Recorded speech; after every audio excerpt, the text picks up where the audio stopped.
You've drawn the perfect hex map, 20 by 20 grid, each hex lovingly labeled, forest, ruin, swamp. The players pick a direction, move anywhere from 3 to 24 miles, roll for weather, argue about encumbrance, and then somehow you've spent an hour doing math instead of telling a story. Does this sound familiar? Today we're going to talk about why point crawls are not only easier for DMs, but the way almost every show you love, from Critical Role to Roll21, actually runs travel. My name is Jaden, and I play nearly every edition of D&D. When DMs say, I want exploration to matter, they reach for a hex crawl, the old school simulationist map of interlocking hexes where every step is accounted for. It's great in theory, total freedom, hidden secrets, the wilderness as a puzzle itself, but in practice, it's really hard to prep. Every inch of travel is quantified, every movement can be debated, and the table then starts to feel like a logistics exercise instead of an adventure. For most group, the fantasy is exploration, feeling lost, feeling the risk, but not necessarily measuring miles per hex. Let's define a hex crawl so we can be on the same page together. The map is a hex grid. Each hex equals a fixed unit of distance. It's usually 6 miles, but I've seen some as big as 24. Players then choose a direction and move 1 hex at a time.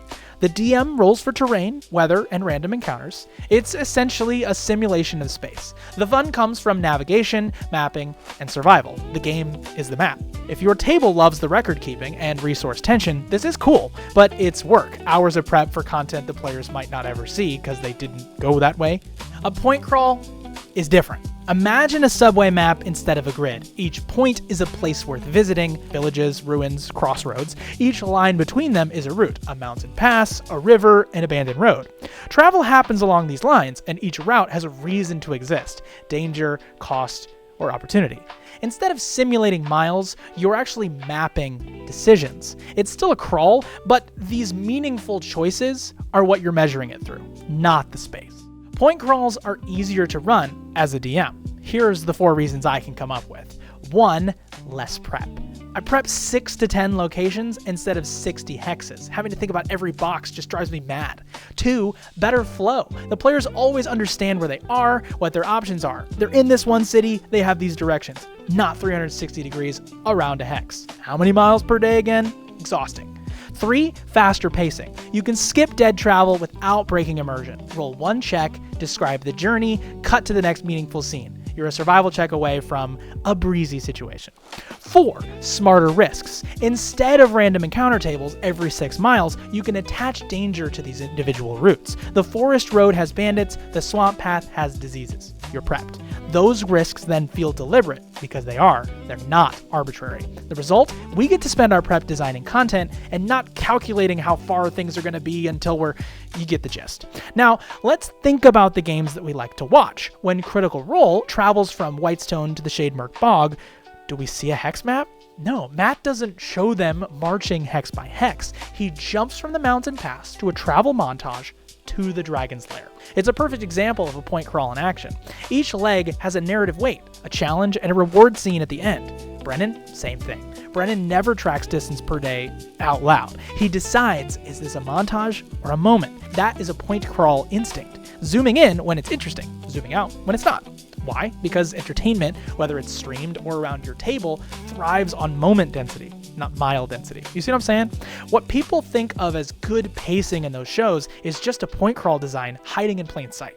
In a hex crawl, players technically have infinite options, but unless you have infinite free time, 95% of those hexes are empty. The fake freedom leads to analysis paralysis. In a point crawl, we shrink the menu, but we raise the stakes. Each route has an identity. For instance, the mountain path is faster, but avalanche prone. Every choice can then feel intentional, which keeps tension high and decision fatigue low. It's the same trick open world video games use. I mean, Skyrim isn't one-to-one. It's a point crawl disguised as wilderness. Now, let's talk about how to build a game like this tonight. Let's grab some paper. 1, write down some of your already interesting locations. I'll teach you how to make those later. 2, draw lines between any that logically connect. 3, label each line with 1 danger, like a random encounter or terrain, 1 travel condition, like weather or time, and 1 reward or rumor, essentially a reason to take the road. 4, ask yourself, which path would I take if I were them? Then make the harder path more tempting. You just built a playable region ready for tonight. You know what else is ready for tonight? You. When you head on over to roll-to-one.shop, where you can buy the perfect shirt or hoodie for your next roleplay session or board gaming night. Now, there is another big reason why point crawls are easier to run. You control the pacing. Hex crawls promise this idealized rhythm. Every few hexes you roll for a random encounter, roll for weather, roll for getting lost. I mean, in theory, it creates an organic adventure, but in practice, the dice are deciding when the story stops or starts moving. It's now a random adventure. You end up with 3 empty travel days followed by 4 fights in a row because the dice said so. That's not immersion, that's boredom disguised as realism. In a point crawl, you don't surrender pacing to this roll table. You decide where the tension belongs.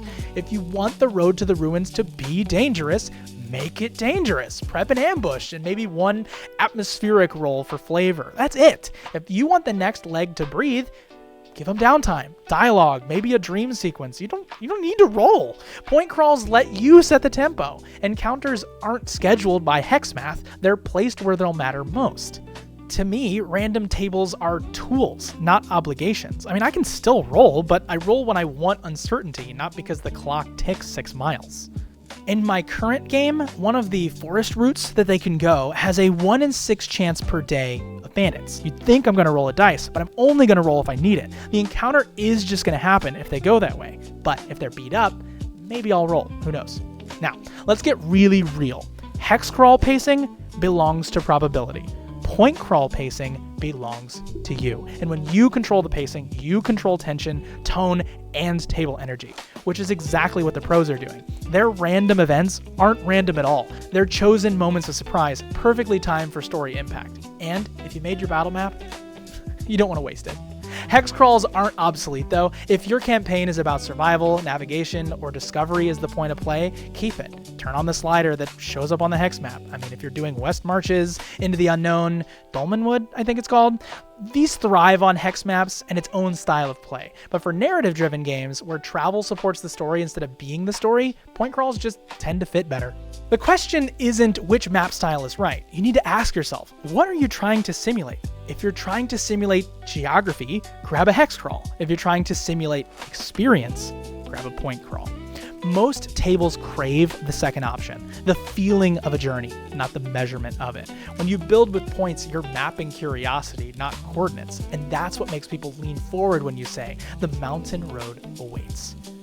So, where do you stand? Let me know in the comments. Are you a hex grid purist? Are you ready to join the cult of dots and lines? If this helped you sharpen your GM skills, like, subscribe, and check out our actual plays. I'm Jaden from Roll to One. I'll see you next time.